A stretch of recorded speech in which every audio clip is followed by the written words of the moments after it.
বিসমিল্লাহির রহমানির রহিম। সম্মানিত দর্শকবৃন্দ, আসসালামু আলাইকুম। কেমন আছেন আপনারা? নিশ্চয়ই ভালো আছেন। আজকে একটা বিষয় নিয়ে আলোচনা করার জন্য আপনাদের সামনে হাজির হয়েছি। বিশেষ করে যারা এবারে এইচএসসি পরীক্ষা দিচ্ছে তাদের জন্য এটা দরকার। বেশিরভাগ এইচএসসি পরীক্ষা দিচ্ছে, তাদের এখন পরীক্ষা হওয়ার সাথে সাথেই কোচিং এর চিন্তা ভাবনা মাথায়। কোন কোচিং এ পড়লে ভালো হবে, কোথায় পড়লে ভালো হবে, কোন বিশ্ববিদ্যালয়ে ভালো হবে, কোন সাবজেক্ট নিলে ভালো হবে, এগুলো এখন শুধু মাথায় ঘুরপাক খাচ্ছে। তো আসলে ঘুরপাক খাওয়াই স্বাভাবিক, কারণ এই এইচএসসি পরীক্ষার পরেই যখন ভার্সিটিতে ভর্তি হবে তার জীবনটা হাই লেভেলে যাবে। তো সুপরামর্শ একটাই, যারা এইচএসসি পরীক্ষা দিচ্ছ, পরীক্ষা হওয়ার সাথে সাথে বিশ্ববিদ্যালয়ে ভর্তি হওয়ার জন্য তোমাদেরকে প্রস্তুতি গ্রহণ করতে হবে। তো আসলে কোন কোচিং এ যাবা বা কোন বিশ্ববিদ্যালয়ে পড়বা, এটা একটা বিরাট ভাবার বিষয়। তো অবশ্যই কোনো কোচিং সেন্টারে যাওয়ার আগে তোমার বড় ভাইদের সঙ্গে আলোচনা করবা, যারা ইতিপূর্বে কোচিং সেন্টারে কোচিং করেছে, কোন কোচিং এ সবচেয়ে লেখাপড়া ভালো হয় এবং কোন কোচিং এ সবচেয়ে তোমার সুবিধা হবে তোমার নিজের অবস্থা বুঝে। তো বিশ্ববিদ্যালয়ে ভর্তি কোচিং করার আগে তোমার যে মানসিক প্রস্তুতিটা নেওয়ার দরকার, সেটা নিয়েই মূলত আজকে আলোচনা করব। বিশ্ববিদ্যালয়ে ভর্তি কোচিং করার আগে তোমাকে ভাবতে হবে যে আসলে তুমি কোন বিষয়ে পারদর্শী, কোন বিষয়ে পারদর্শী এবং কোন বিষয়ে পড়লে তুমি সবচেয়ে সহজে ভালো রেজাল্ট করতে পারবে। এই চিন্তাটা আগে মাথায় নিতে হবে। তোমার পরিবার বর্গ, পিতা মাতা বা বড় ভাই বন্ধু যারা আছে, তাদের সঙ্গে অবশ্যই এটা আলোচনা করবে আগে। তুমি মেডিকেলে পড়বে নাকি ইঞ্জিনিয়ারিং লাইন নাকি ভার্সিটিতে। যদি মেডিকেলের সক্ষমতা থাকে অবশ্যই মেডিকেলের দিকে যাবা, আর যদি ইঞ্জিনিয়ারিং লাইনে যাওয়ার দরকার পড়ে ইঞ্জিনিয়ারিং লাইনে যাবা। আর যদি কেউ বিশ্ববিদ্যালয় সাধারণ পড়ার জন্য যেতে পারো, কোনো সমস্যা নাই। তবে সবচেয়ে বড় জিনিস, তোমার বাড়ি যদি ঢাকার বাইরে হয়, তো ঢাকায় যদি কোচিং করার আগে তোমার যে জিনিসটা ভাবতে হবে সেটা হচ্ছে তোমার থাকার জায়গা এবং খাওয়ার জায়গা। কারণ ঢাকায় যাদের থাকা অভ্যাস নেই তাদের কিন্তু ঢাকায় গেলে মারাত্মক অসুবিধা হতে পারে। বিশেষ করে এই কোচিং এর যখন শুরু হয় তখন বিভিন্ন হোস্টেল বা মেসে প্রচুর পরিমাণে ভিড় দেখা যায়, গাদাগাদি করে থাকতে হয়, অস্বাস্থ্যকর পরিবেশ। অনেকেই ঢাকার পরিবেশের সাথে তাদের অ্যাডজাস্ট না করতে পারার ফলে শরীর তো নষ্ট হয়, সাথে সাথে পড়াশোনাটাও নষ্ট হয়। সেদিকে খেয়াল করবা। যদি ঢাকায় থাকার সুব্যবস্থা না থাকে এবং তুমি মনে করো যে ঢাকায় থাকলে আমার শারীরিক এবং মানসিক এবং পড়াশোনার ক্ষতি হতে পারে, তাহলে ঢাকার বাইরে কোচিং করাই ভালো। তো ঢাকাতে যদি নিজস্ব কোনো আত্মীয় স্বজন থাকে বা বাসা নিয়ে কয়েক বন্ধু থাকতে পারো, এইভাবে শরীরের যত্ন আগে নিতে হবে। দ্বিতীয়ত, কোচিং করার আগে তুমি বিশ্ববিদ্যালয়ে ভর্তি হবা কোন বিষয়ে, তোমার চয়েস, তোমার চিন্তা ভাবনা, এইটা আগে ডিসিশন নিতে হবে। তারপরে তুমি সেই মোতাবেক কোচিং এ ভর্তি হবা। কোচিং এ ভর্তি হওয়ার পরেও শুধুমাত্র কোচিং এর পড়া পড়েও কিন্তু তোমার ভার্সিটিতে চান্স হবে না। তার কারণ ভার্সিটির প্রশ্ন আসবে বেশিরভাগ ক্ষেত্রেই তোমার যে এইচএসসি সিলেবাস আছে, এই সিলেবাস অনুযায়ী তোমার কোশ্চেন গুলো বেশিরভাগ হবে। এক একটা বিশ্ববিদ্যালয়ে এক এক রকম সিস্টেম। তারপরেও তোমার ইন্টারমিডিয়েটের যে সিলেবাস আছে, এই সিলেবাস সম্পূর্ণ কমপ্লিট করবা। সম্পূর্ণ কমপ্লিট করে কোচিং এর যে গাইড বা যে সমস্ত সিলেবাস দেয় বা যেগুলো পড়ায় সেগুলো পড়বা। দেখবা ইনশাল্লাহ তোমার যে কোনো বিশ্ববিদ্যালয় অবশ্যই চান্স হবে। আর যারা অতিরিক্ত মেধাবী তাদের কিন্তু অনেক জায়গায় চান্স হবে। তুমি যত জায়গায় পরীক্ষা দিবা সব জায়গায় কিন্তু তুমি এই বিশ্ববিদ্যালয়ে ভর্তি পরীক্ষায় চান্স পেয়ে যাবা। তখন সমস্যাটা হয় কি, আসলে আমি কোন বিশ্ববিদ্যালয়ে পড়ব, কোন সাবজেক্টে পড়ব। এমন হতে পারে যে 6-7টা বিশ্ববিদ্যালয়ে তুমি পরীক্ষা দিয়েছো, 6-7টাই তোমার চান্স হয়েছে। তখন তুমি কি করবে? তখন তোমার একটাই ভাবনা থাকবে, আসলে তুমি ছোটবেলা থেকে কোন বিষয়ে তোমার ইন্টারেস্ট বেশি, তুমি কোন বিষয়ে পারদর্শী বেশি, এবং কোন বিষয়ে পড়লে তোমার চাকরি হবে, সেই বিষয়টা ভাববা। ভেবে ডিসিশন নিয়ে সেই সাবজেক্টে ভর্তি হবা। আর যদি বিদেশে যাওয়ার চিন্তা ভাবনা থাকে তাহলে ভিন্ন কথা, যে কোনো সাবজেক্টে পড়লেই বিদেশে যাওয়া যায়। বিশেষ করে যারা সায়েন্সের ছাত্র আছো তাদের মেডিকেলের দিকে ঝোঁক থাকবে বেশি।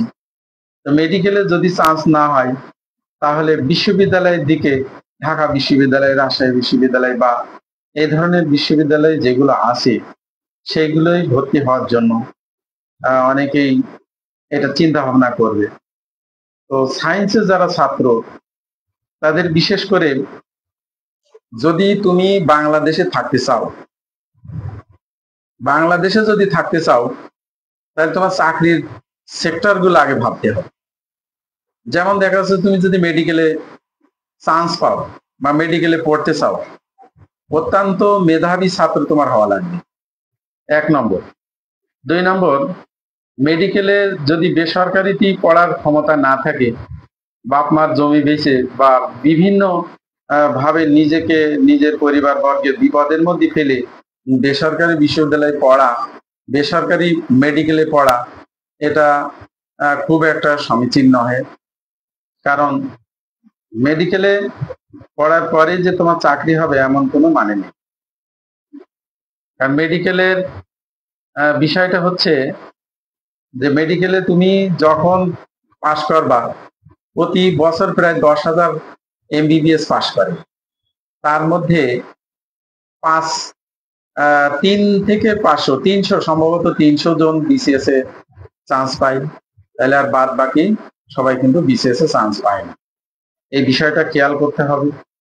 আর মেডিকেলের দিকটা হলো, আসলে মেডিকেলের যারা চান্স পায়, যারা MBBS ডাক্তার হয়, তারা সমাজের কিন্তু সবচেয়ে অনেক গুরুত্ব তাদের একটু বেশিই থাকে। তুমি যদি অত্যন্ত মেধাবী হও এবং তোমার যদি অ্যাম্বিশন থাকে যে আমি একজন ভালো ডাক্তার হব, তাহলে অবশ্যই তুমি মেডিকেলের দিকে ধাবিত হতে পারো। তারপরে ইঞ্জিনিয়ারিং দিক, আসলে বাংলাদেশি ইঞ্জিনিয়ারিং সেক্টরটা একটু উল্টো পাল্টা ধরনের। কি ধরনের?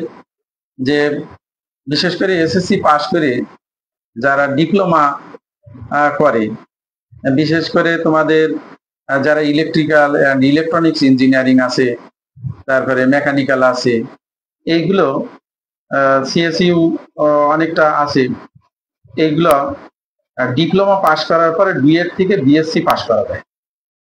এবং এর চাকরির বাজার, BSc যারা কুয়েট থেকে BSc ইঞ্জিনিয়ারিং পাশ করবে, তাদের চাকরি বাকরি আসলে এর সিস্টেমটা আমার যতটুকু জানা আছে আমি একটু বলি। এই বিষয়টা চিন্তা ভাবনা মাথায় নিয়ে কাজ করতে হবে অবশ্যই। তো এর চাকরি হচ্ছে যেমন CSE তে খুব একটা সরকারি চাকরি নেই।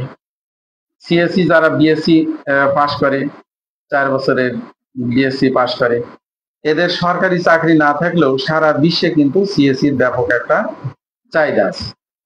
গেল CSE। এবার অ্যারোনটিক্যাল ইঞ্জিনিয়ারিং যেমন লালমনিরহাটের অ্যারোস্পেস ইঞ্জিনিয়ারিং, এখানে ভর্তি হলে তোমার এই দেশে চাকরি কিছু ক্ষেত্র থাকলেও এর বিদেশে কিন্তু ব্যাপক চাহিদা আছে। তারপরে ট্রিপুলি যারা আছে, ট্রিপুলিতে বাংলাদেশের বেশিরভাগ ক্ষেত্রেই সব বিদ্যুৎ ক্ষেত্রেই যারা ডিপ্লোমাতে ইলেকট্রিক্যাল করেছে তাদের কিন্তু পদ সংখ্যা বেশি। যেমন 10ম গ্রেডে এই ডিপ্লোমারাই চাকরি দরখাস্ত করতে পারে, কিন্তু বিএসসি ইঞ্জিনিয়ার যারা আছে তারা দরখাস্ত করতে পারে না। আবার ডিপ্লোমাদের এই 10ম গ্রেড থেকে একটা নির্দিষ্ট সময় 4-5 বছর সম্ভবত হবে, বা এর সরকারি নিয়ম অনুযায়ী এর একটা নির্দিষ্ট টাইমে এরা পদোন্নতি হয়ে 9ম গ্রেডে যায়। আবার এই যারা বুয়েট, রুয়েট, কুয়েট, সুয়েট থেকে এই ট্রিপুলি থেকে পাশ করে তারা 9ম গ্রেডে সরাসরি বিসিএস পরীক্ষা দেওয়ার মাধ্যমে চাকরি নিতে হয়। কিন্তু এখানে সমস্যা একটাই, সেটা হচ্ছে ডিপ্লোমারা যারা 4 বছর এসএসসি পাশ করে 4 বছরের ডিপ্লোমা করেছে তারা 9ম গ্রেডে উন্নীত হয় খুব সংক্ষিপ্ত সময়ের মধ্যে। তাহলে 9ম গ্রেডে যারা বিসিএস ক্যাডার হবে তাদের পদেও ডিপ্লোমারা, বিএসসি যারা করা আছে তারা 10ম গ্রেড থেকে 9ম গ্রেডে উন্নীত হয়ে বিএসসিদের পদগুলো দখল করে নিচ্ছে। এরা বাংলাদেশ সরকারের একটা নিয়ম এবং চাকরি বিধি বহির্ভূত কিছুই না। কিন্তু দেখো, তাহলে বিএসসি ইঞ্জিনিয়ার যারা আছে তাদের পদ কিন্তু খুবই সংকটের মধ্যেই আছে বর্তমানে। 10ম গ্রেডে কোনো বিএসসি ইঞ্জিনিয়ার দরখাস্ত করতে পারে না, সব ডিপ্লোমাদের দখলে। আবার ডিপ্লোমারা 10ম গ্রেড থেকে পদোন্নতি নিয়ে 9ম গ্রেডে উন্নীত হয়, যেগুলো বিসিএস দিয়ে বিএসসি ক্যাডার, বিএসসি ইঞ্জিনিয়াররা ওই পদে আবেদন করতে পারে বা চাকরি পায়। তাহলে এখানে চাকরির বাজার একটু সংকটের মধ্যেই আছে। তো তাহলে এখন এই ট্রিপুলি যারা পড়ে তাদেরকে বিদেশমুখী হতে হয় অনেক সময়, বা বিসিএস পরীক্ষা দেওয়া লাগে। তো বিসিএস পরীক্ষা দেওয়ার জন্য আসলে এত কষ্ট করে পড়ার কোনো দরকার আছে বলে আমার মনে হয় না। তো যাই হোক, ট্রিপুলি গেল। এখন মেকানিক্যাল সাইডেও একই অবস্থা, তবে সিএসসি পাশ করলে পারে একটা কাজ আছে, সেটা হচ্ছে কলেজের নিবন্ধন দিয়ে সেখানে শিক্ষক হওয়া যাবে। তারপরে সরকারি কলেজেও শিক্ষক হওয়া যায়। তো এই গেল আমার ইঞ্জিনিয়ারিং। মোটামুটি আরো অন্যান্য যেগুলো আছে, আইপি আছে, এই ইঞ্জিনিয়ারিং সাইটগুলো ছাত্রছাত্রীরা পড়ে তাদের ক্যারিয়ার গঠনের জন্য দেশ এবং বিদেশে ব্যাপক এর একটা সুযোগ আছে। তবে ইঞ্জিনিয়ারিং পড়ে শুধু লেখাপড়া করলেই হবে না, এর যথাযথ স্কিল তৈরি করতে হবে। তুমি যে বিষয়ে পড়বা সেই বিষয়ের উপরে যথাযথ দক্ষতা গড়ে তুললে অবশ্যই ইনশাল্লাহ আল্লাহর রহমতে একটা পথ হয়েই যাবে। এই গেল ইঞ্জিনিয়ারিং সাইড। এবার তুমি যদি বিশ্ববিদ্যালয়ে পড়তে চাও, সায়েন্সে যারা ছাত্র আছো, তোমার টার্গেট থাকবে তুমি যদি বিসিএস ক্যাডার হতে চাও তাহলে তোমার ম্যাথমেটিক্স পড়তে হবে। সায়েন্সে যদি ম্যাথমেটিক্স ভালো না পারো, অন্যান্য যে কোনো সাবজেক্ট আছে সেগুলো পড়ার জন্য তোমার প্রস্তুতি নিতে হবে। তো যদি কোনো ছাত্র ঢাকা বিশ্ববিদ্যালয়, রাজশাহী বিশ্ববিদ্যালয় বা অন্যান্য কোনো বিশ্ববিদ্যালয়ে সব জায়গায় চান্স পাও, তুমি কোন বিশ্ববিদ্যালয়ে পড়বা? এক কথায় ঢাকা বিশ্ববিদ্যালয়ে পড়তে হবে। কারণ ঢাকা বিশ্ববিদ্যালয়ের শিক্ষকরাই বিসিএস পরীক্ষা যখন হয় তখন তারা কমিটিতে থাকে বা প্রশ্ন প্রণয়ন করে, বা বিভিন্ন এদের অ্যালামনাই ভালো এবং সুযোগ সুবিধা মোটামুটি অনেক ভালো। সেই হিসাবে ঢাকা বিশ্ববিদ্যালয়ে পড়লে ভালো হবে। তবে অন্যান্য বিশ্ববিদ্যালয়ে পড়লেও যে খারাপ হবে এমন কোনো নেই। কারণ অন্যান্য বিশ্ববিদ্যালয় কেন, জাতীয় বিশ্ববিদ্যালয়ে পড়েও অনেকে বিশেষ ক্যাডার হয়ে এখন শিক্ষা ক্যাডার হয়ে আছে। যেরকম আমাদের মহেশপুর সরকারি ডিগ্রি কলেজেরই একজন শিক্ষক আছে, তিনি মেডিকেল কলেজের ভর্তি হওয়ার জন্য মেডিকেলে বহুবার 2বার চেষ্টা করার পরেও মেডিকেলে কিন্তু তিনি চান্স পান না। মেডিকেলে চান্স না পাওয়ার পরে আর কোনো বিশ্ববিদ্যালয়েও তিনি চান্স পান। তখন বাধ্য হয়ে জাতীয় বিশ্ববিদ্যালয়ে তিনি পড়াশোনা করেন। এই জাতীয় বিশ্ববিদ্যালয়ে পড়াশোনা করেও তিনি কিন্তু বিশেষ ক্যাডার হয়েছেন। অতএব চাকরি বাকরি এগুলো কপালের ব্যাপার অনেকটা। সেজন্য যারা এইচএসসি পরীক্ষা দিচ্ছ তারা অবশ্যই এখন থেকে তোমাদের ডিসিশন ঠিক করতে হবে, আসলে আমি কোন বিষয়ে পারদর্শী। যে বিষয়ে তুমি পারদর্শী নও সেই বিষয়ের দিকে আগানো না আগানোই ভালো। তা না হলে ভার্সিটির লাইফ কিন্তু একটা ভয়ঙ্কর লাইফ। এখানে যদি কেউ ভালো পড়াশোনা করে সে কিন্তু অনেক দূর এগিয়ে যাবে, আর যদি পড়াশোনা ভালো না করে তাহলে কিন্তু তার লাইফটা স্পয়েল হয়ে যেতে পারে। কারণ ভার্সিটি নতুন জায়গা, এখানে যে এখানকার পরিবেশ এবং পরিবেশ যদি তুমি মানিয়ে নিতে না পারো তাহলে কিন্তু অনেক সমস্যা দেখা দিতে পারে। এজন্যে তোমাদের একটাই পরামর্শ যে ভার্সিটি লাইফ শুরু হওয়ার আগে তুমি যে বিষয়ে তুমি মনে করো আমি পারদর্শী সেই বিষয়েই তুমি ভর্তি হওয়ার চেষ্টা করো। এবার যারা শুধুমাত্র বিশেষ ক্যাডার হওয়ার জন্য পড়বা তাদের চিন্তা ভাবনা নিতে হবে অন্যরকম। তাদের চিন্তা ভাবনা হচ্ছে যে কোনো একটা সাবজেক্টে সহজ সাবজেক্টে পড়বা। সহজ সাবজেক্টে যেমন ইসলামের ইতিহাস আছে, সুদি ইতিহাস আছে, বা অনেকে ভূগোলও ভালো পারে।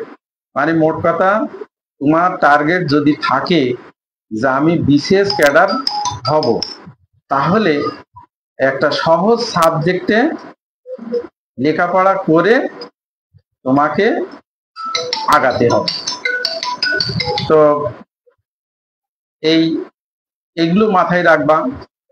আরেকটা বিষয় হচ্ছে যে মনে করে একেবারে কুমার ছাত্র যারা একেবারে নর্মাল ছাত্র তাদেরকে অত সিরিয়াস ভাবে নেওয়ার কোনো দরকার নেই। কারণ তুমি মনে করছো যে আমি জীবনে বিশাল কিছু করব। আসলে কোচিং এমন একটা জিনিস, কোচিং 2 বছর পড়ে যদি কেউ না পারে তাহলে মাত্র 3 মাস পড়ে সে কিভাবে একটা বিশ্ববিদ্যালয়ে চান্স পেতে পারে, এই জিনিসটা ভাবতে হবে। এজন্য যারা একেবারে নর্মাল ছাত্র তাদের অত সিরিয়াস হওয়ার দরকার নেই। তুমি এইচএসসি যে সিলেবাস আছে এই সিলেবাসটা কমপ্লিট করবা। কমপ্লিট করে তোমার শারীরিক, মানসিক এবং সক্ষমতা অনুযায়ী যে কোনো কোচিং এ ভর্তি হয়ে তুমি একটা ভার্সিটির জন্য চেষ্টা করবে, তাহলে পরে ইনশাল্লাহ ভালো হবে। আর বিশেষ করে আমাদের ঝিনাইদহ, মহেশপুর, খুলনা বিভাগের ছেলে মেয়েরা, ঢাকা কিন্তু একটা ভয়ঙ্কর জায়গা, স্বাস্থ্যহানির বিষয়টা অনেক সময় ঘটে। অনেকেই দেখা যাচ্ছে ঢাকায় কোচিং করতে গিয়ে শরীর অসুস্থ হয়ে পড়ে, ফলে কোনো বিশ্ববিদ্যালয়ে চান্স পায় না। তখন একটা নিজের পিতামাতা বা পরিবারের উপরেও কিন্তু একটা সামাজিকভাবেও একটা প্রভাব পড়ে। এই জন্য আগেই আমি সর্বশেষ কথাটুকুই একটু বলি যে তুমি যখন কোচিং করতে যাবা অবশ্যই তোমাকে কি করা লাগবে, তোমার শারীরিক এবং মানসিক যাতে তুমি সুস্থ থাকতে পারো এই কাজটা আগে করতে হবে, এটা কোচিং করার আগে। এবং চান্স পাওয়ার পরে তোমার পিতামাতার সাথে তুমি বসে ডিসিশন নিবা আসলে কোন সাবজেক্ট পড়লে তোমার চাকরি হবে। যদি বিদেশে যেতে চাও তাহলে বিদেশে যাওয়ার জন্য কোন সাবজেক্ট পড়লে স্কলারশিপ পাওয়া যাবে, সেই হিসেবে তুমি এটা একটা ডিসিশন নিবা। এইভাবে তোমাকে অবশ্যই ডিসিশন নিতে হবে যে কোন সাবজেক্ট পড়লে তোমার ভালো হবে। তো যাই হোক, আর সর্বশেষ আরো কিছু কথা বলি। যারা মনে করো কোনো ভার্সিটিতে চান্স পেল না, ভালো ছাত্র অনেক সময় চান্স পায় না, এ নিয়ে দুঃখিত হওয়ার কোনো কারণ নেই। কারণ আল্লাহ পাক হয়তো তোমার অনেক কিছুই ভবিষ্যতের জন্য ভালো রেখেছেন।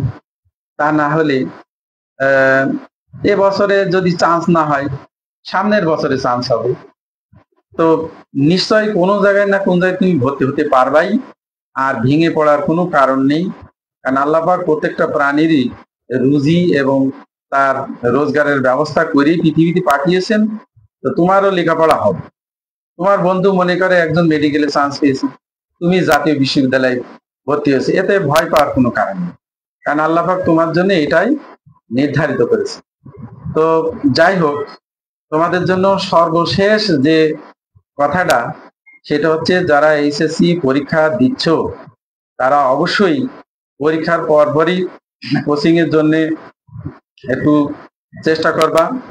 আর অনেক সময় দেখা যাচ্ছে কোচিং সেন্টারে যে নতুন জায়গায় যে বন্ধু বান্ধব জুটে যায়, এই বন্ধু বান্ধব কিন্তু তোমার সর্বনাশ করে দেবে। এই জন্য বন্ধু বান্ধব থেকে দূরে থাকবা। দরকার হলে নিরিবিলি নির্জনে 3 মাস একেবারে নিজের মতো করে পড়ো, পড়ে ভালো বিশ্ববিদ্যালয়ে ভর্তি হও এবং সুন্দর একটা জীবন তোমাদের মাঝে আসুক। এইটা কিন্তু আমরা পিতামাতা বা শিক্ষক হিসেবে অবশ্যই আমরা চাই। তো বিশ্ববিদ্যালয়ে ভর্তি হতেই হবে, তোমাদের এই মানসিকতা একটা রাখতে হবে। আর সবসময় মনে রাখবা যে মানুষ হতাশাগ্রস্ত হয় বিশ্ববিদ্যালয়ে যাওয়ার পরে, এই হতাশাগ্রস্ত হওয়া যাবে না। কারণ তুমি মনে করো তোমার এলাকার তুমি একজন কলেজের সবচেয়ে বিখ্যাত ভালো ছাত্র, একবার বিশ্ববিদ্যালয়ে গিয়ে দেখলে যে তুমি যেখানে এই এলাকার মধ্যে প্রথম, সেই বিশ্ববিদ্যালয়ে গিয়ে দেখলে তুমি সবাই শেষ। এতে খুব দুঃখিত হওয়ার কোনো কারণ নেই। এই দুঃখিত হয়ে কোনো লাভ হবে না, কারণ এই বিশ্ববিদ্যালয়ে যে অনেক সময় জিরো থেকে হিরো হওয়া যায়, আবার অনেক সময় হিরো থেকে জিরো হওয়া যায়। কারণ বিশ্ববিদ্যালয়ে নতুন নতুন পরিবেশে নতুন জায়গায় যে আমরা আমাদের জীবদ্দশায় আমরা ভার্সিটিতে পড়েছি, আমরা যেটা লক্ষ্য করেছি, অনেক ছাত্রছাত্রীরা তারা নতুন জায়গায় যে নতুন বন্ধু বান্ধব পেয়ে তারা আমোদে আপ্লুত হয়ে পড়াশোনা ছেড়ে দিয়ে ওই জোয়ারে গা ভাসিয়ে দেয়। এতে কিন্তু মারাত্মক সমস্যার সম্মুখীন হয়। এই জন্য তোমরা ভর্তি হও, আর এইচএসসি পরীক্ষাটা সবচেয়ে ভালো করে দিবা। ভালো পরীক্ষা দেওয়ার পরেই তোমরা কোচিং এর জন্য একটা দিনও দেরি করবা না। আর এখন থেকেই তোমরা থাকার জায়গা ঠিক করো, কারণ ওই কোচিং শুরু হবে কবে সেই সময় তুমি কিন্তু জায়গা খুঁজে পাবা না। যেমন আমি বলি, আমার একমাত্র ছেলে, সে একটা ম্যাচে ছিল যে ঢাকার ফার্ম গেটের তেজকুনি পাড়ার ওদিকে।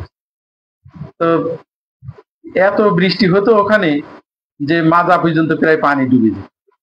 তো ওখানে খাওয়া দাওয়ার ব্যবস্থা ঠিক মতন নেই, তারপরে পানির ব্যবস্থা খুব একটা ভালো নেই, দূর থেকে ওয়াসার পানি আনতে হয়। তো এইভাবে সে না খেয়ে না দিয়ে একটা মাস খুব কষ্ট করলো। দেখো, কষ্ট করার পরে সে কিন্তু আমি ওখানে আর রাখি, পরে একটা বাসা ভাড়া করে তাকে রাখা হলো। রাখা হওয়ার পরে সে নিজে প্রচুর লেখাপড়া করার পরে আল্লাহর রহমতে সে যেখানে পরীক্ষা দিয়েছে সেখানেই চান্স পেয়েছে। তাহলে এখানে আমার নিজের ছেলে আমি বলছি না, আমার যারা পরীক্ষার্থী আছে তারা আমার সবাই আমার সন্তান আমি মনে করি। সেই হিসাবে সন্তান হিসেবে তোমাদের উপদেশ একটাই, যে তোমরা যেখানেই কোচিং করতে যাও না কেন, তোমাদের শরীর যাতে ভালো থাকে সেই দিকটা আগে দেখো। কারণ তোমরা প্রত্যেকেই ভালো স্টুডেন্ট, ভালো স্টুডেন্ট না হলে তো এসএসসি পাস করনি, আবার ইন্টারও তো পাস করনি এমনি না, তাহলে ইন্টার পাস না করলে তো বিশ্ববিদ্যালয়ে যেতে পারছে না। এই জন্য তোমাদের শারীরিক এবং মানসিক দিকটা ঠিক রাখতে হবে। আর এইচএসসি সিলেবাস সম্পূর্ণ কমপ্লিট করে তুমি এই অ্যাডমিশন পরীক্ষায় মানে তোমাকে বসতে হবে। আর পরীক্ষায় চান্স পাওয়ার পরে আরেকটা অসুবিধা এটা হয়, সাবজেক্ট চয়েস নিয়ে অনেকেই ভুল করে এই গুরুত্বপূর্ণ সাবজেক্ট গুলো বাদ দিয়ে যে কোনো একটা আন্দাজে সাবজেক্ট চয়েস দিয়ে দেয়। চয়েস দেওয়ার পরে অনেক সময় ভালো ছাত্ররাও কিন্তু সমস্যার সম্মুখীন হয়। যেমন এবারে আমি একটা বলি, একটা ছাত্র বুয়েটে চান্স পেয়েছে, বুয়েটে চান্স পেয়েছে আইপিতে, ইন্ডাস্ট্রিয়াল প্রোডাকশন ইঞ্জিনিয়ারিং। আইপিতে চান্স পাওয়ার পরেও সে ভুল করে ইউআরপি নগর পরিকল্পনায় চয়েস দিয়ে ফেলেছে। চয়েস দেওয়ার পরে সে কিন্তু ওই ইউআরপিতে বাংলাদেশে খুব একটা চাকরি হয় কিনা আমার জানা নেই, তবে একটু আইপির চাইতে একটু কমা সাবজেক্ট। তো এই বিষয়টা তোমার মাথায় রাখতে হবে যে চয়েস দেওয়ার ক্ষেত্রেও কিন্তু তোমার ঠিক রাখতে হবে।